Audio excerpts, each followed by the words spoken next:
آپس میں اسٹیٹس اور لیول اگر ان کا میچ کر جاتا ہے اسے اٹھاؤ اور مارکیٹنگ کرا کے گھر میں لا کے چھوڑ دو، ایسا ہے۔ لیکن افسوس ہم اسے اپنا خدا دشمن نہیں مانتے۔ آگے چل کے اگر وہ کوئی غلط راستہ اختیار کرے تو اس کا ذمہ دار ہوتے ہیں تدعو تو یہ سارے کے سارے لوگ ہدایت لهم فی الارض۔ الحمد لله نحمده ونستعينه ونستغفره ونعوذ بالله من شرور أنفسنا ومن سيئات أعمالنا، من يهده الله فلا مضل له ومن يضلله فلا هادي له، وأشهد أن لا إله إلا الله وحده لا شريك له، وأشهد أن محمدا عبده ورسوله.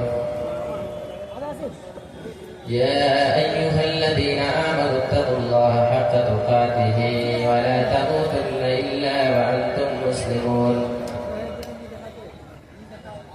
يا أيها الناس اتقوا ربكم الذي خلقكم من نفس واحدة وخلق منها زوجها وبث منهما رجالا كثيرا ونساء،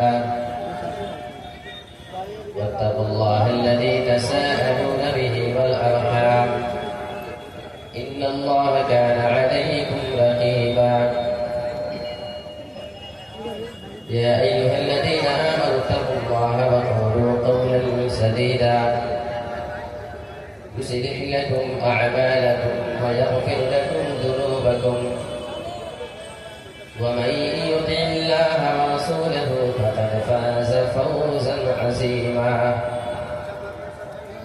أما بعد، فإن خير الحديث كتاب الله، وخير الهدي هدي محمد صلى الله عليه وسلم، وشر الأمور محدثاتها، وكل محدثة بدعة، وكل بدعة ضلالة، وكل ضلالة في النار. أعوذ بالله من الشيطان الرجيم. بسم الله الرحمن الرحيم.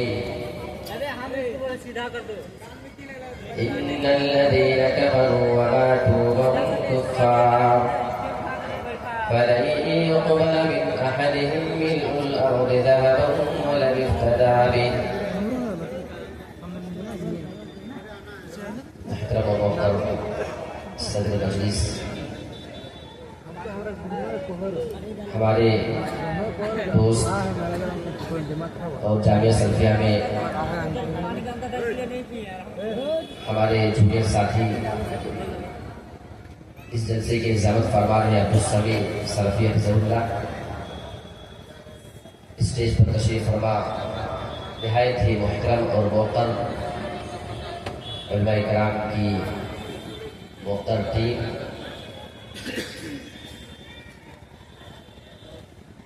بلبجوار سے اور دور دراز سے تشریف لائے ہوئے نہایت ہی محترم سامعین کرام، نوجوان ساتھیوں، عزیز بچوں، پردہ رشید، خواتین اسلام، پیاری ماؤں اور بہنوں،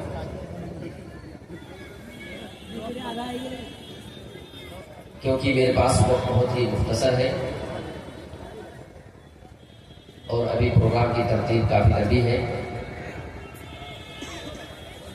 لہذا میں اپنے وقت کا خیال کرتے ہوئے آپ کے سامنے ایک اہم موضوع لے کر کے حاضر ہوا ہوں، جو لڑکیوں سے تعلق رکھنے والا یہ موضوع ہے۔ ہماری مسلمان مائیں اور بہنیں مرتد کیوں ہو رہی ہیں؟ غیر مسلموں کے ساتھ وہ شادی اور بیاہ کر کے اپنی زندگی کیوں رچا اور بسا رہی ہے؟ اس کی کیا وجہ ہے، کیا اسباب ہے؟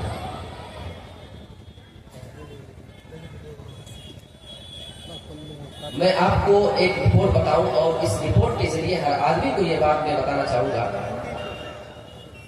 کہ کوئی بندہ یہ نہ سمجھے کہ میں بڑا دیندار ہوں تو ہماری بیٹی بھی بہت دیندار ہوگی، وہ پرہیزگار ہوگی، وہ کسی غلط راستے پہ نہیں جا سکتی ہے۔ میں یہ بات کر رہا ہوں، پونا میں ایک مسجد ہے، مکہ مسجد، سن 2009 کی ایک رپورٹ وہاں پہ وہاں کے امام صاحب نے کچھ نوجوانوں کو اکٹھا کیا اور نوجوانوں کو اکٹھا کرنے کے بعد ایک سروے کروایا تھا صرف 15 دن کا.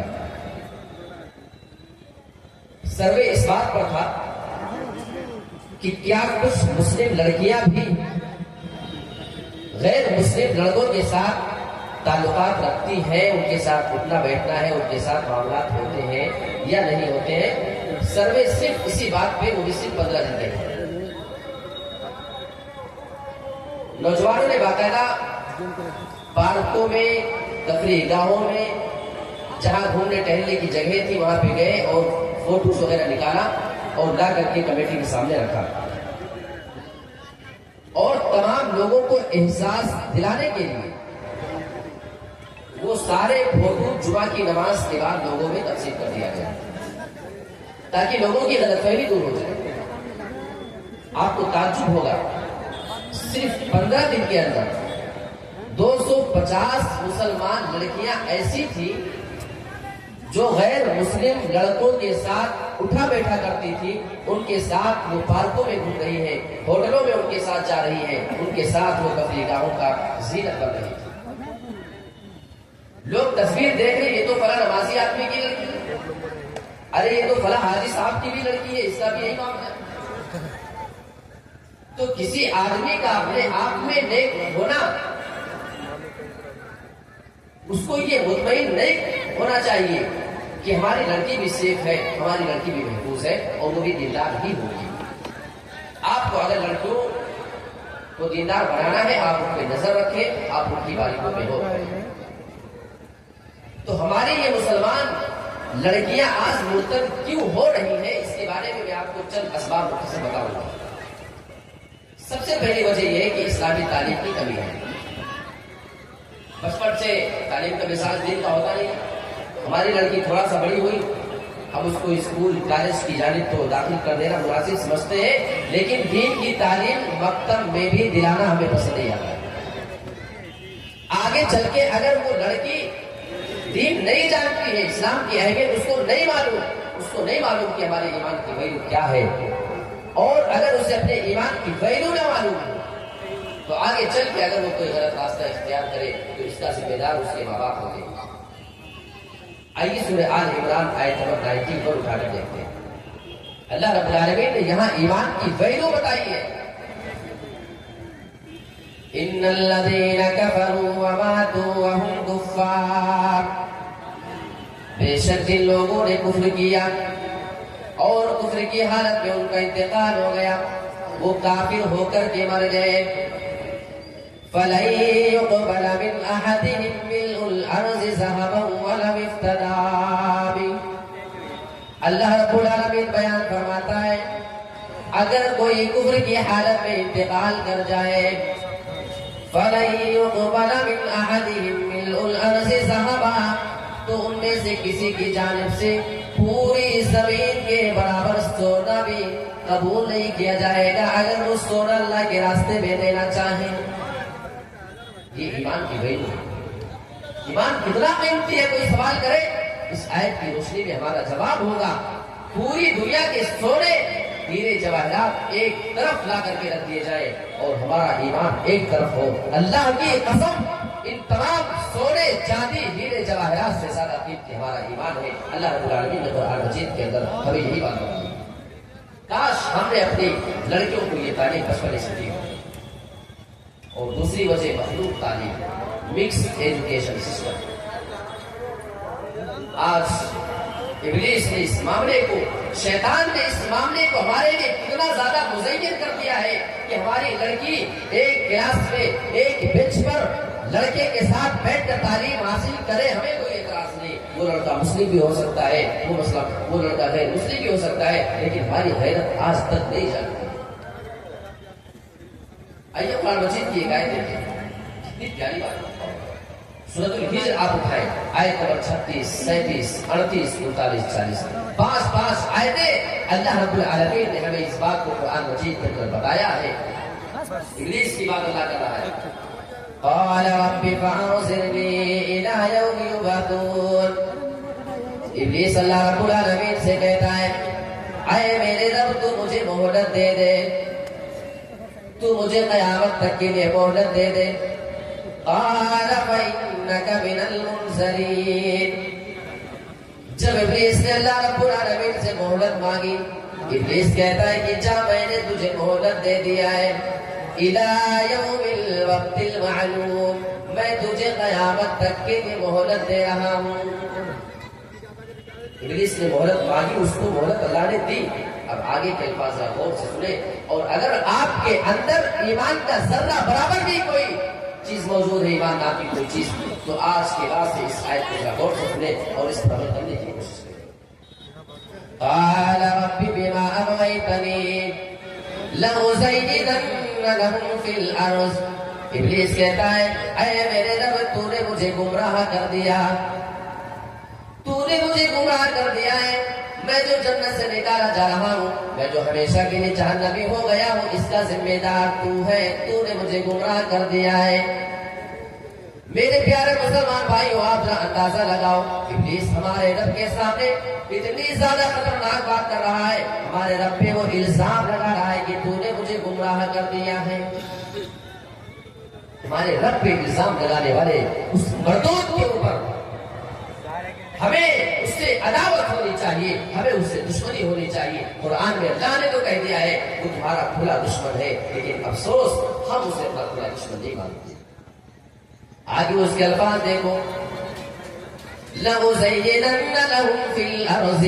جب میں زمین کے اندر جاؤں گا، اے میرے رب میں تیرے بندوں کے لیے گناہوں کو دنیا کے اندر مزین کر دوں گا. میں تیرے بندوں کے لیے گناہوں کو بنا سوار کر کے پیش کر دوں گا. میں گناہوں کو ایسا بنا کر کے ان کے سامنے لاؤں گا کہ انہیں گناہ نظر نہیں آئے گا. ہوگا تو گناہ ظاہری طور پہ میں اسے اتنا زیادہ اچھا بنا دوں گا کہ اسے گناہ نظر نہیں آئیں گے. اور آج یہی معاملہ ہم دیکھ رہے ہیں. آج ہماری بہن بیٹی کسی مسلم لڑکے کے ساتھ بیٹھ کر کے تعلیم حاصل کرے، وہ کسی غیر مسلم کے ساتھ بیٹھ کر کے علم حاصل کرے، آج ہمارے ایمان پہ ذرہ برابر کوئی فرق نہیں پڑنے والا ہے. آج ہماری بہن بیٹیاں اپنے خالہ صاحب بھائی کے ساتھ، پھوپھی صاحب بھائی کے ساتھ، مامو صاحب، چچا صاحب، بھی جتنے بھی ساتھ والے رشتے ہوا کرتے ہیں، آج ان کے ساتھ وہ موٹر سائیکل پہ بیٹھ کر کے آپ کے چوراہے پہ گھوما کرتی ہے، مارکیٹنگ کیا کرتی ہے. وہ گھنٹے گھنٹے ان کے ساتھ اکیلی جایا کرتی ہے، لیکن ہماری غیرت نہیں جاگ رہی ہے. اللہ رب العالمین فرماتا ہے، ابلیس نے اللہ رب العالمین سے یہ وعدہ کیا تھا میں گناہوں کو ان کے لیے مزین کر دوں گا، بنا سوار کر کے پیش کروں گا. پھر ہمیں یہ کہنا پڑتا ہے اے ابلیس ہے تو سب سے بڑا جھوٹا، لیکن اس معاملے میں تو کتنا سچا ہے، تو نے اپنے وعدے کو سچا کر دکھایا. آج بڑے سے بڑے گناہ پھر ہمیں گناہ نظر ہی نہیں آتے ہیں. ہماری وہ بہن بیٹیاں جن کے بارے میں اللہ رب العالمین اتنی زیادہ تاکید فرما رہا ہے. اللہ رب العالمین اپنے نبی کی بیویوں کو مخاطب کر کے کہہ رہا ہے یا نساء النبی، اے نبی کی بیویوں، لستن کاحد من النساء، تم عام عورتوں کی طریقے سے نہیں ہو، تمہارا مقام اور مرتبہ ہم نے بہت ہی بلند کر رکھا ہے. ان اتقیتن فلا تخضعن بالقول، اگر تم اللہ رب العالمین کا خوف رکھتی ہو، اگر تمہارے اندر اللہ کا ڈر ہے، فلا تخضعن بالقول، تو تم اپنی آواز میں لچک پیدا نہ کرو. یہ بولنے والی کون؟ نبی کی بیویاں ہیں جو پوری کائنات میں سب سے زیادہ معتبر عورتیں تھیں. میرے پیارے ساتھیوں، اللہ ان کو بھی اجازت نہیں دیتا کہ تم نرم آواز میں کسی سے بات کرنا. کیا ہونے والا ہے نرم آواز میں بات کرنے سے؟ اس طریقے سے بات کرنے سے کیا ہوگا؟ فَيَطْمَعَ الَّذِي فِي قَلْبِهِ مَرَضٌ، ہو سکتا ہے کسی کے دل میں کوئی بیماری ہو، کوئی بیمار دل آدمی ہو، آپ کی نرم آواز کو سن کر، آپ کی لچکدار آواز کو سننے کے بعد وہ کہیں اپنے دل میں کوئی غلط خیال نہ پال لے. اس لیے تمہیں اجازت نہیں کہ تم نرم انداز میں بات کرنا. اب آپ سے میں ایک سوال کرتا ہوں، یہاں علماء کی بڑی جماعت موجود ہے، آپ مجھے یہ بتائیں نبی کی بیویوں کو سب سے زیادہ کن سے بات کرنا ہوتا تھا؟ وہ ہمارے نبی کے صحابہ ہوا کرتے تھے، یا ان کے بعد والے دور میں وہ تابعین ہوا کرتے تھے جن کے بارے میں اللہ کے رسول جناب محمد رسول اللہ گواہی دے چکے سب سے بہترین زمانہ میرا ہے، اور اس کے بعد وہ زمانہ بہتر جو ان کے بعد آنے والا ہے۔ وہ نبی کی بیویاں ہیں اور وہ نبی کے صحابہ ہیں جن کے سامنے ان کو زیادہ باتیں کرنا پڑتی تھی، جن کے سامنے انہیں مخاطب ہونا پڑتا تھا۔ اللہ بیان فرما رہا ہے، ہاں بھلے وہ نبی کے صحابہ ہی کیوں نہ ہو، لیکن تم ان کے سامنے بھی نرم انداز میں لچکدار آواز میں بات نہیں کر سکتی ہو۔ جبکہ ان صحابہ کا مقام اتنا زیادہ ہے، ان کا ایمان اتنا زیادہ مضبوط ہے، اللہ رب العالمین نے قرآن مجید کے اندر ان کے ایمان کا حوالہ دے ڈالا ہے۔ فَإِنْ آمَنُوا بِمِثْلِ مَا آمَنْتُمْ بِهِ فَقَدِ اهْتَدَوْا۔ اے میرے نبی کے صحابہ، تمہارا ایمان اتنا زیادہ مضبوط ہے، تمہارا ایمان اتنا بہترین ہے، اگر دنیا کے تمام لوگ تمہارے ایمان کی طریقے سے ایمان لے آئے فَقَدِ اهْتَدَوْا، تو یہ سارے کے سارے لوگ ہدایت پا جائیں گے۔ ہے ان کا ایمان قابل نمونہ، ہے قابل مثال، لیکن خبردار اے نبی کی بیویوں، اگر تمہیں میرے نبی کے صحابہ کے سامنے بھی بات کرنی پڑے تو خبردار نرم انداز میں بات نہیں کر سکتی۔ اگر نبی کی بیویاں صحابہ کے سامنے ایسے بات نہیں کر سکتی ہے، ہماری بہن بیٹی اسکول اور کالج میں پڑھے گی، یونیورسٹی میں پڑھے گی، ایک بینچ پر بیٹھے گی، اس کے ساتھ اس کی باتیں ہوں گی، اس کی ملاقاتیں ہوں گی، اس کا ذمہ دار وہ آپ ہے۔ بس اتنی بات اس میں چھوڑتا ہوں، مخلوط تعلیم کا بہت بڑا نقصان ہے۔ اب آگے ایک اور چیز ہے، نمبر 3، باتیں بہت ساری ہیں اور بہت ترتیب وار ہے، لیکن میں وقت کی رعایت کرتے ہوئے بہت مختصر لے کے چل رہا ہوں، اور اس میں ہمارے مخاطب ہمارے نوجوان ساتھی ہیں، غیر مسلموں کے ساتھ بہت زیادہ یارانہ تعلقات۔ دیکھو، میں ہندو مسلم یکتا کے خلاف بات بالکل نہیں کر رہا ہوں۔ ابھی آپ نے دیکھا کہ ہم نے کس طریقے سے محترم کو اپنے یہاں اسٹیج پہ بلا کر کے ان کا احترام ہم نے کیا۔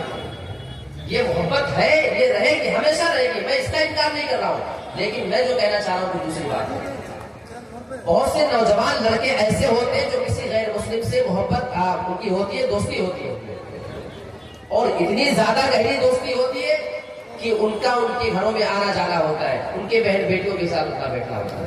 میں اس کی بات کر رہا ہوں۔ اور کبھی کبھی وہ لڑکا اگر ممبئی چلا گیا، کہیں دور چلا گیا کمانے کے لیے، اور اس کی بہن کو اگر مارکیٹنگ کرنا ہے، اب بائک تو گھر پہ ہے، گاڑی کھڑی ہے، لیکن لے کے جائے کون؟ دوست کا کال آتا ہے اپنے غیر مسلم دوست کے پاس کہ میری بہن کو بائک سے اٹھاؤ اور مارکیٹنگ کرا کے گھر پہ لا کے چھوڑ دو۔ ایسا ہوتا ہے کہ ہوتا ہے؟ بہت سی جگہوں پہ میں نے یہ مناظر دیکھا ہے۔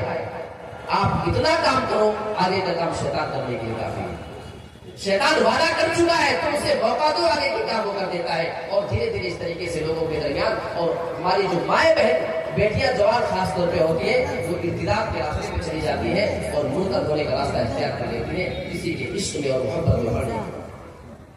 ایک اور اہم چیز بتاؤں آپ کو، کبھی کبھی کچھ لوگ ڈر کی وجہ سے اس جگہ پہ مسلمان کمزور ہے اور باہر سے دوسرے لوگوں کا فورس ہو رہا ہے، اس کی وجہ سے اپنے دھرم کو چینج کر لیا۔ ایسے لوگوں کے سامنے اللہ کے نبی جناب محمد رسول اللہ کی استقامت کا معاملہ ہونا چاہیے۔ ہمارے نبی مکہ کے اندر اسلام کی تبلیغ کر رہے ہیں، پورے 13 سال تک آپ مکہ میں دعوت دے رہے ہیں، آپ کو مارا جا رہا ہے، آپ کو گالیاں دی جا رہی ہیں، کبھی آپ خانے کعبہ میں نماز پڑھتے تو آپ کے اوپر اونٹ کی اوجڑی لا کے ڈالا جا رہا ہے، کبھی کوئی آپ کے گھر کے سامنے دروازے پہ رات میں کانٹے بچھا کر کے چلا جایا کرتا۔ جب محمد کے بچے صبح کو نکلیں گے اٹھیں گے تو ان کے پیر میں کانٹا چبھے گا، ہم کو اچھا لگے گا۔ کبھی یہ طریقہ اختیار کیا جاتا تھا، نبی کے گھر میں شہر میں کھانا بن کر کے رکھا رہا ہوتا تھا، اتنا زیادہ سیف گھر نہیں ہوا کرتا تھا، لوگ باہر سے کوڑے کا لا کر کے نبی کے گھر میں ڈال کر کے چلے جایا کرتے تھے۔ یہ سارے کی ساری تکلیف آپ کو دی جاتی تھی، آپ اس کو صبر کر رہے ہیں، برداشت کر رہے ہیں، لیکن آخری ٹائم پہ دارالندوا کے اندر ایک بہت بڑے لیول کی میٹنگ بلائی جاتی ہے، اس میں مکہ کے بڑے بڑے سردار بلائے گئے۔ ہم محمد کا کیا کریں؟ اسلام تو پھیلتا ہی جا رہا ہے، اسلام تو رکنے کا نام بھی نہیں لے پا رہا ہے، ہم کریں کیا؟ تدبیر بتاؤ۔ کسی نے مشورہ دیا کہ محمد کو مکہ سے نکال کے باہر کر دیتے ہیں، سارا معاملہ ہی ختم ہو جائے گا، یہاں مکہ میں ہم سے ہو جائیں گے۔ لوگوں نے کہا جہاں جائیں گے وہاں پہ اسلام پھیلائیں گے۔ یہ مشورہ صحیح نہیں ہے. کسی نے کہا قید کر دو, جیل میں لا کے بند کر دیا جائے. لوگوں نے کہا ان کے صحابہ اتنے زیادہ ان کے ماننے والے ہیں, جان بھی کھیل کر چھڑائے. اسی محفل کے اندر ایک آدمی کھڑا ہے, ابو جہل اس کا نام ہے. وہ کہنے لگا میرا مشورہ یہ, مکہ کے اندر جتنے قبیلے کے لوگ ہیں سارے قبیلے سے ایک ایک نوجوان اٹھے, وہ اپنے ہاتھ میں ہتھیار لے, تلوار لے, اور آج کی رات جب محمد سو رہے ہوں سارے نوجوان ایک ساتھ محمد رسول اللہ کے اوپر حملہ کر دے. پھر وہ کس سے بدلہ لینے آئے گے؟ ان کے گھرانے والے اتنی طاقت نہیں رکھتے کہ سب سے بدلہ لے سکے. اتنی بات کہہ رہا تھا. اسی مجلس کے اندر ایک آدمی آیا ہوا تھا, بڑا بزرگ نظر آ رہا تھا, جو کہہ رہا تھا کہ میں نجد سے آیا ہوا ہوں. وہ انگلش کا حقیقت میں وہ کھڑا ہوتا ہے اور کہتا ہے القول ما قال الرجل, بات تو اسی نوجوان کی مجھے مناسب معلوم ہوتی ہے, میرا بھی یہی مشورہ ہے جو اس نوجوان کا ہے. اور یہی بات طے پاتی ہے. آخر اللہ کے نبی صلی اللہ علیہ وسلم کو قتل کرنے کی پلاننگ کر لی جاتی ہے. تب اللہ رب العالمین نے حضرت جبرائیل کو بھیج کر آپ کو مکہ سے نکلنے کا حکم دے دیا. میرے نبی اب مکہ آپ کی صرف نہیں ہے. کون کہتا ہے کہ آپ اسلام پر چلیں گے آپ کے پیروں کے نیچے پھول بچھائے جائیں گے؟ ہمارے نبی کو اپنے وطن سے محبت ہے. آپ اپنے بیوی بچوں کو چھوڑ کر کے جا رہے تھے, آپ اپنے دوست احباب کو چھوڑ کر کے جا رہے تھے, آپ اپنے گھر بار کو بھی چھوڑ کر کے زمین و جائیداد کو چھوڑ کر کے وہاں سے نکل گئے. اللہ کے نبی جب نکلنا چاہ رہے تھے مکہ کو دیکھتے, آپ نے فرمایا اے مکہ تو مجھے پوری سرزمین میں سب سے زیادہ محبوب, سب سے زیادہ پسندیدہ ہے.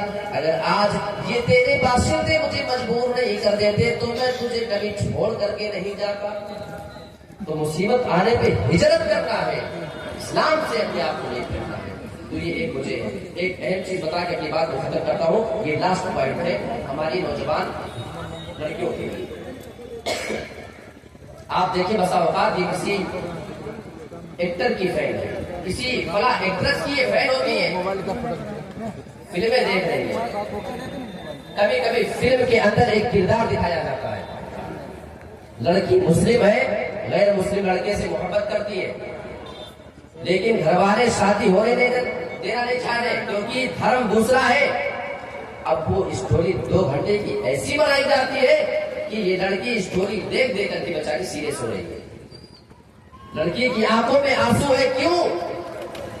یہ فلاں لڑکی جو مسلم ہے غیر مسلم لڑکے سے محبت کرتی ہے, اس کی شادی ہونا چاہیے. اس کا دل اندر سے دے رہا ہے, اس کی آنکھوں سے آنسو نکل رہے ہیں اس منظر کو دیکھنے کے بعد.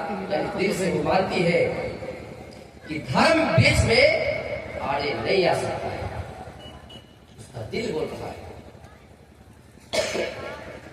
لہذا جب کبھی اس کے اوپر ایسے معاملات آتے ہیں اور اگر کسی غیر مسلم سے محبت کر بیٹھے اور اتفاق ایسا پڑ جائے کہ اس کے ساتھ اگر اسے شادی کرنا ہو اور اسے اپنے دین کو چینج کرنا ہو, تو میرے پیارے ساتھیوں اسلام سے پھر جانے سے پھر وہ کوئی ہچکچاہٹ محسوس نہیں کیا کرتی ہے, کیونکہ اس کا دل اندر سے گواہی دے رہا ہے کہ محبت کے بیچ میں دھرم آڑے نہیں آ سکتا ہے.